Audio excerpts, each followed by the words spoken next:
വമ്പന്മാരായ Brazil ഇന്ന് കളത്തിലേക്ക് ഇറങ്ങുകയാണ്. Round of 16 നിർണായകമായ പോരാട്ടത്തിൽ വമ്പന്മാരായ നോർവേയാണ് ബ്രസീൽ ഇന്ന് നേരിടുക. ഇന്ന് വിജയിക്കുന്നവർക്ക് ക്വാർട്ടർ ഫൈനലിലേക്ക് ടിക്കറ്റ് ഉറപ്പിക്കാം. വീറും വാശിയും നിറഞ്ഞൊരു പോരാട്ടത്തിന് തന്നെയാണ് ഫുട്ബോൾ ലോകം കാത്തിരിക്കുന്നത്.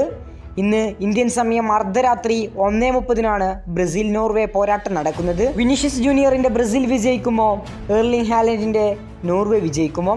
കാത്തിരിക്കുകയാണ് ഫുട്ബോൾ ലോകം.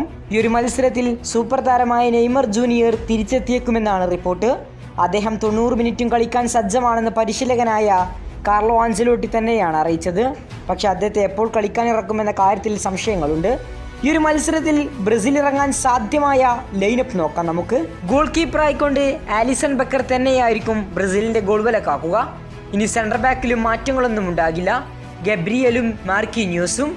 ഇനി റൈറ്റ് ബാക്ക് ആയിക്കൊണ്ട് ഡാനിലോയും ലെഫ്റ്റ് ബാക്ക് ആയിക്കൊണ്ട് സാന്റോസും. ഡിഫൻസ് മിഡ്ഫീൽഡർ ആയിക്കൊണ്ട് കസമിറോയും ബ്രൂണോ ഗിമിറസും തന്നെയായിരിക്കും. ഇനിയുള്ള മുന്നേറ്റ നിരയിലാണ് മാറ്റം. പരിക്കേറ്റ ലുക്കാസ് പക്വേറ്റയ്ക്ക് പകരം അവിടെ മാർട്ടിനെല്ലിയെ പരീക്ഷിക്കാനാണ് കാർലോ ആഞ്ചലോട്ടി ഒരുങ്ങുന്നതെന്നാണ് ബ്രസീലിയൻ മാധ്യമങ്ങൾ റിപ്പോർട്ട് ചെയ്യുന്നത്. അങ്ങനെയെങ്കിൽ മുന്നേറ്റ നിരയിൽ വിനീഷ്യസ് ജൂനിയറും മാർട്ടിനെല്ലിയും റയാനും ഉണ്ടാകും. സെൻട്രൽ ഫോർവേഡ് ആയിക്കൊണ്ട് മാത്തിയസ് കുഞ്ഞ തന്നെയായിരിക്കും.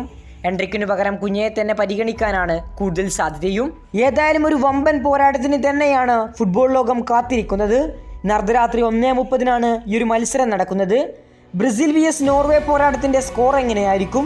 നിങ്ങളുടെ അഭിപ്രായം തീർച്ചയായും കമൻറ്റ് ബോക്സിൽ അറിയിക്കുക. കൂടുതൽ ഫുട്ബോൾ വാർത്തകൾക്കും വേൾഡ് കപ്പ് വിശേഷങ്ങൾക്കും വേണ്ടി നമ്മുടെ ചാനൽ മറക്കാതെ സബ്സ്ക്രൈബ് ചെയ്യുക. വേൾഡ് കപ്പിലെ കൂടുതൽ വാർത്തകളും വിശേഷങ്ങളുമായി ഇനിയും കണ്ടുമുട്ടാം.